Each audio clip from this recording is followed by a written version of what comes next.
Let's go ahead and create a simple graphical Linux distribution from scratch, and we're gonna do this based on Wayland. Now if you want to follow along, you'll need a couple of dependencies, but I made some setup scripts that are gonna simplify the process of installing these. I'm gonna just show you them. So these are the 4 scripts. All you do is just install a couple of packages from the APK package manager. And this video is going to be based on having the host being Alpine Linux. So after running these scripts, I'm going to put all the information in the description. Your computer will be ready for the steps in this video. First thing we're going to do is we're going to build the Linux kernel.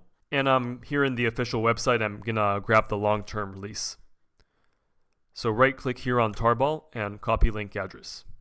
Now I'm going to wget this. And let's extract the tar archive. I'm using the xf flag to extract file. Now let's remove the archive. And let's rename this to just Linux. Okay, now first thing I'm going to do is I'm going to run here make defconfig. And this will make sure that we're using the default configuration of the kernel. And you can see that this is based on x86-64. Afterwards, let's run make menu config. And we'll get here a graphical menu in which we can configure the kernel a little bit more. So I'm going to make a couple of changes here. First of all, device drivers. And let's search for graphics. Now let's enter this menu and go here to Direct Rendering Manager, or DRM.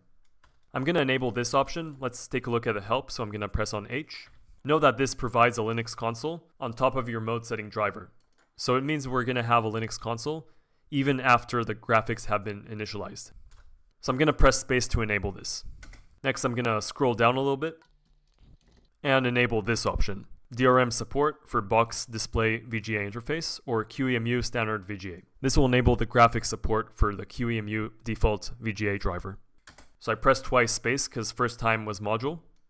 Second time is asterisk, which is built in. I want this to be built into the kernel. Now the order of these options may be a little different if you're watching this video in the future. Just note that. Search for these options in the menus and enable them. Last thing I want to enable is the boot up logo. And this will display a nice penguin while Linux is booting. Now I can just exit and save everything. Let's save the configuration. And I can now build the kernel. So I'm going to run here make and split this to 8 jobs because I have multiple cores on my computer and this is going to make it faster. This might take a while. Okay, cool. Now we can see that the kernel is successfully built. You should see this message that BZ image is ready.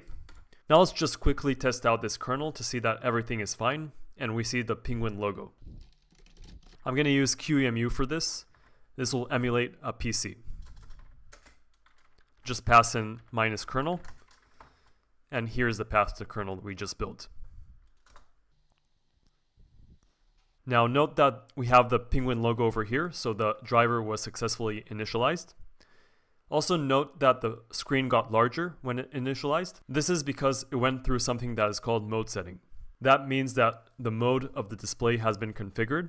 So in effect, it increased the resolution of the screen. Now let's start building the file system of the init ramfs that we're going to use. Now as the basis for the file system of this distribution, I'm going to use a project that is called Toybox. And this will supply a lot of basic Unix utilities like ls or mkdir, or even an init that we can use to initialize the distribution. So I'm going to clone this. Put it in cloned. I like cloning with depth 1 to not copy the whole history of the project. Okay, and the process of building this is similar to the kernel. So we start again with make defconfig. Then I'm going to open the menu config. And we're going to keep the POSIX commands as default, and I'm going to configure a couple of pending commands. Now this is a good point to mention that this distro is only going to be for fun, and it's not going to actually be production ready. Over here I'm going to enable init, and we also need getty to initialize the terminal. Getty is used by init. Also let's get vi. Okay, that's it over here. So I'm going to save everything and build it. Okay, I want to create a folder for my distribution. So let's call this distro. And I'm going to create another folder inside called fs, file system. Now let's go back to Toybox. And what I'm going to say is I'm going to define my prefix as distro file system and then make install. And this will install Toybox into my distro file system. And now if you go to Distro FS, we'll see a bunch of stuff. For example, in bin, a bunch of utilities over here. Now something important, in sbin we have init, but when the kernel is going to load the init ramfs, it's going to expect the init to be in the root. So we need to make a symbolic link that will link to this file. So I'm going to use ln-s, make it symbolic. Target is going to be sbin init, and let's just call it init. And now you should see something like this. And also I want to configure a shell. I'm going to use bash, so I can just copy the bash that I have in my host. It's going to be in bin bash. Let's put it in bin bash in the distro. Now let's start taking care of the dynamic libraries. So I can use a program that is called LDD, and this will show me the shared libraries that each executable requires. For example, init. You can see how we need to add here libc. It's dependent on libc. It's going to be in the /lib folder, so I'm going to open a new folder here and call it lib. And in this case, it's pretty simple because it's just one library. I'm going to copy this into lib. In the case of bash, let's take a look. We have 2 additional libraries, so I'm going to copy them as well. So we have this read line and curses. And this will go to user lib. I'm going to create it first. Okay, nice. Now one more thing. I'm going to rename bin bash to bin sh, because it's going to be the default shell of my distro. Okay, a couple more little stuff. I'm going to add here some directories, so dev, sys, etc, proc, a bunch of standard Linux stuff, and we're going to need user share as well. Also, I'm going to need etc init.d, and that's where I'm going to put the initialization script. So let's start writing the initialization script. It's going to be an etc init.d, rcs, capital S. Interpreter is going to be bash. And here I'm going to mount a couple of file systems that are like basic Linux stuff. So to get inspiration, I can just run mount on my host machine. For example, sysfs, let's get that mounted. So I'll just run here mount. The type is going to be sysfs. It's going to be on sys. And since it's not an actual device, we just specify this twice. Same goes for the others. So for example, proc, which you can see right over here. It's going to be proc and then again proc. And last is going to be dev. So the type is dev tempfs. And it's going to be on /dev. Let's save this. And I'm going to make this executable. This will automatically be run by init. So we don't need to worry about that. Now let's pack this into an init ramfs and make an initial test of this. And for this I can use the cpio command. Let's take a look at the man page for a sec. Have here 2 flags that I want to use. First one is to create a new archive, which is going to be -o. This will read a list of files from standard input and create on the standard output an archive containing these files. So note that we need to send in the standard input, the list of files we want to pack, and the output is going to be the archive. Another flag I want to use is -h. That's going to be the format. And we're going to use the new C format. This is the format that the kernel supports. So to get the list of files I want to pack, I can just use the find command. You can see that it just goes and prints all the files that are in the current directory recursively. I'll pass this into cpio -o to create a new archive, -h, which is going to be the format, and we're going to use new C. Finally, this will go into init.cpio. Now let's go back to Linux and try it out.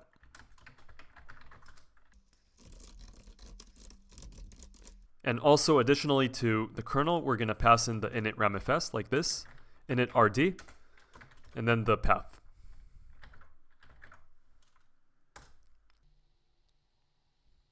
Okay, excellent. We can see that bash here is working. ls works fine. Okay, now let's start working on the Wayland part of the distro.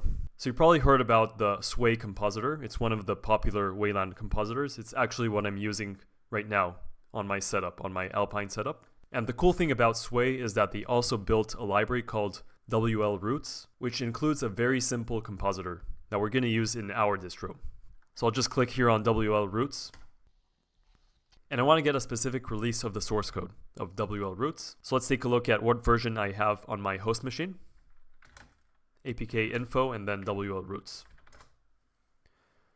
Okay, so we're going to use 0.18.2. So let's search for that. So I'm going to go here to releases, and then 0.18.2. There it is. I'm going to copy link address. And I'm going to wget it over here. Okay, extract the archive. Okay, nice. Now I'm going to build this. And the reason I'm building this from source is I need tinywl, and it doesn't come with the package that is with Alpine. So we need to build this. So I'm going to open the README. Okay, pretty simple. We start by running mess and setup. Build. Okay, and you should see something like this. DRM is yes, lib input is yes, and now we can finally build. So I'm going to run ninja -c and then build. Okay, nice. We got this built. And now if we take a look at build, you should see a bunch of stuff here. For example, tinywl, which is going to be the compositor, and examples, which will take one of the examples to test the graphics. So I'm going to copy from build. First of all, let's copy the example. Let's take the simple example and put it in the distro. I'm going to also copy the tinywl. Now let's go back to the distro. Now I need to take care of the dynamic libraries of both of them. So I'm going to run LDD, for example, on tinywl. Pass that into Vim, because as you can see, it has a lot of stuff. I don't want to do this manually, so I'm going to use some Vim magic for this. So I'm piping this to Vim, and it's going to read from scdn. Now muscle we don't need, because we already handled that. And I can also remove it from here. Now I'm going to record a macro and clean it up a little bit here. Now I'm going to join all the lines. Copy everything to user lib in my distro. And if you want some Vim tips, you can check out my playlist on Vim. Now all I got to do is just run this. And that handles the dynamic libraries in this case. Now a couple more things before we're going to test this out. First of all, I need to install something that is called seatd. And this is basically a seat management daemon. It's just something that is required by WL roots. Basically, one of the things that this enables is to run the compositor without root privileges. So this is an important component. Although we will run this with root, still is dependent on this, so we have to have it in our distro. So I'm going to just fetch this. Well, looks like I have a little error here. I'm going to try again. Okay. And now you should have a file like this. We can just extract this like we extract tar archives. And this will just put everything in the correct place inside of the distro. Now I can delete this. Okay, now I do need to run this because this is a daemon. So I'm going to edit my init script. And add here seatd, run this in the background. Another important thing before we try this out is this library. libudev and then 0. The story here is that libudev is also something that is dependent on a daemon. But this is quite complicated. This actually came from systemd, but it was forked off into something separate. But I don't want to deal with udev daemons. So there's a cool library called libudev0, which just acts as a replacement for libudev. It looks exactly like udev, but it doesn't require you to have the udev daemon running. So this simplifies the setup. So what I'm going to do is I'm going to just fetch this also. And again, I'm going to extract this. And finally delete this. Now notice the following environment variable. xdg runtime dir. And this is important for Wayland compositors. Path basically stores a bunch of useful information, like for example, the socket that is used for IPC. So we're going to need to have this path in our distro as well, and configure this environment variable. So let's start with the path. In the distro, it's going to be, let's use -p to create the parents along the way. So it's going to be run and then user and then 0. Now the reason I'm using here 0 is because we're using the root user for this. And for the xdg runtime dir environment variable, I'm going to add this to my bash rc. So I'm going to open a new bash rc here, and I'm going to export this. We need to copy a couple of keyboard settings from my host machine to the distro. So this is going to be in user, share, and then x11. And you can see here that it has a bunch of stuff related to the keyboard. XKB is the name of the keyboard library. It's actually XKB common. So we just need to copy this into the distro. This will go to user share. Okay, now let's rebuild the archive.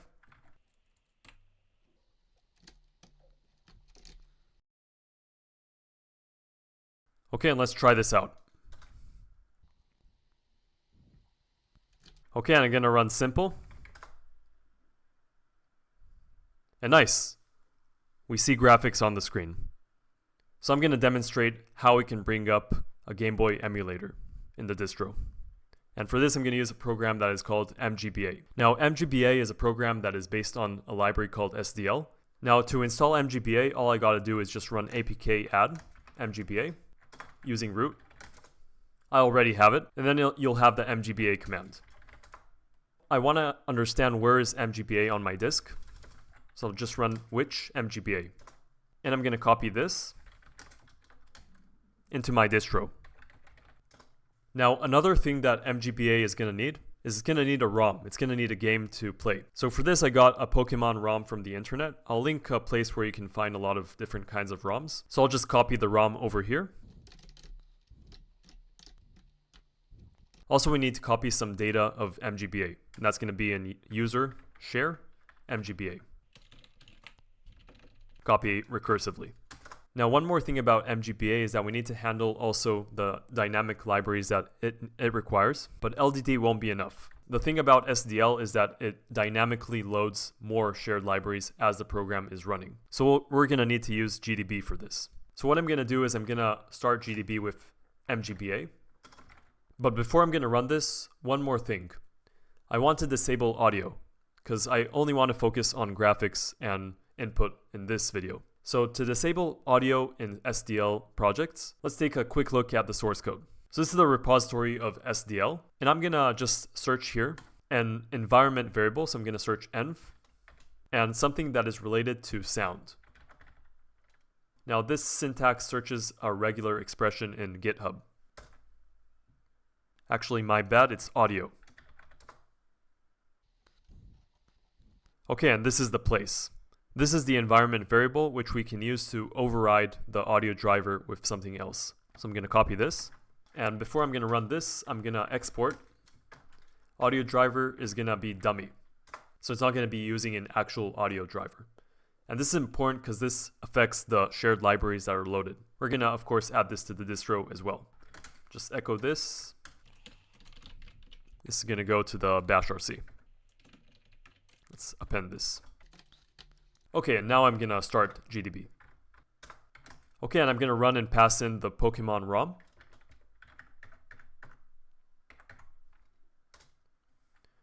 Now you see Pokemon here starting up. Back to GDB, I'm going to press Ctrl+C. Because I'm going to see a lot of stuff, I want to save all the shared libraries into a file. So I'm going to enable logging for this. So I'm going to search for logging options with Apropos. And I'm going to enable logging. So I'm going to copy this command. Now you can see that from here on, it's copying the output to gdb.txt. So now when I run info shared and get the shared libraries that are currently loaded, it's just going to get copied to this text file. And now I'm just going to press return to scroll through this, and it'll get written to the log file. Okay, and now I'm just going to exit from GDB. And if we'll take a look at gdb.txt, the log file, we can see here all the shared libraries. So I'm just going to remove a couple of stuff. So for example, this title here, I'm going to remove it. And muscle as well, no need for libc. And also, let's remove this. And udev as well. I don't want udev to override the udev 0 that I put there. Remember that udev 0 is the one that looks like udev, but doesn't require the udev daemon. Now I'm just going to make a macro that will clean it up. And finally, let's join all the lines. Now I'm just gonna copy all of this to distro fs user lib. This will copy everything to the user lib of our distro. Now I'm just gonna run all this and exit Vim. Now I'm back in the distro fs folder. Now just a couple more small things to fix here in the distro. First of all, let's go to the init script. And after the mounts, I want to make a directory in dev called shared memory. And this is required for the keyboard library. Another thing I want to do is I want to add executable permissions on bashrc. And now let's recreate the archive. Now let's go back to Linux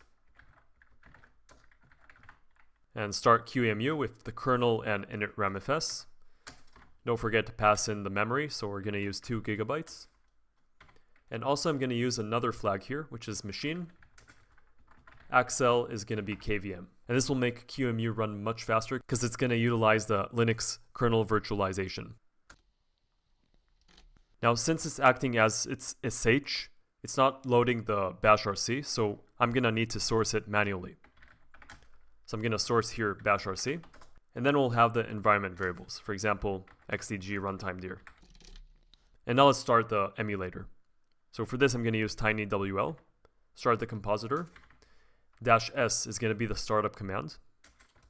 We're going to start mgba and pass in the ROM. That's going to be Pokemon leaf green.gba. And there we go. But it's kind of small. Let's increase the size. So I pressed Alt Escape to escape from the emulator. And let's pass in -5 to scale it 5 times. Much nicer. I can press Enter to skip this. And there you go. We got Pokemon. Now let's set this up on a real computer. And for this, I'm going to create an ISO image. So to get some help about this, I'm going to run make help in the Linux source code. And specifically, this section is interesting. We can see that we can run make ISO image and pass in some arguments like this. For example, I want a specific init ramfs. So I just pass fd init rd and pass in the file. And it's going to add it to the ISO image. So let's do that. Make ISO image. And I'm going to pass here the init ramfs. And I'm going to also pass in fdargs to tell the bootloader to load the init ramfs while loading the kernel. And here I'm going to say init rd equals init.cpio. And now I'm going to press enter and it's going to create the ISO image. Okay, we can see the size. Let's take a look. And let's just try it out to see that it works fine. First virtually with QEMU, and later on a real computer. Okay, we have a little problem here. Let's take a look. It fails loading the init CPIO. Now to debug this, I can use ISO dump. It's included with one of the packages that are installed in the dependencies. So I can just run this on the ISO. And this actually shows me that it does have init.cpio, so that's not the problem. It is on the ISO. So the problem is definitely memory. So again, I need to specify that I have more memory because the default of QEMU is really small. So I'm going to solve this by passing in 2 GB of memory. And as you can see, problem solved. Now let's go and write this ISO to a USB drive. So I have one connected already. So I'll just dd this. Input file is going to be the ISO. Output file is going to go to my USB drive, which is SDB. And block size, let's say 1 MB. Sudo. Okay, cool. It's written to the USB. Just one more note before we go on to the physical computer. I'm going to open here make menu config again. And I want to show you something. Here in device drivers and graphics, If we go into the direct rendering manager and just scroll here a little bit down, you can see that this is selected as built-in, and this is very important. This is by default like this, because the physical computer that I'm gonna test this on has an Intel graphics card. So this will cover this.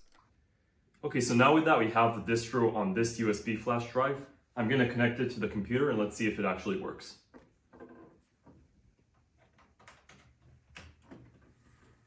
Okay, and I'm gonna boot it up.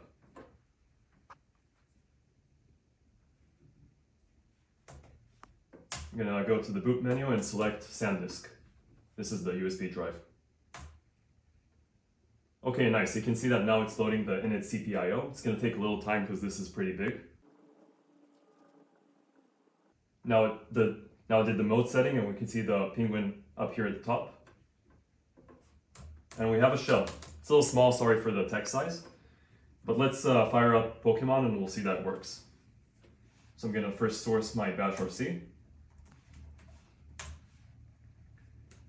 And then I'm gonna start Wayland. And let's get it to be scaled up to 5.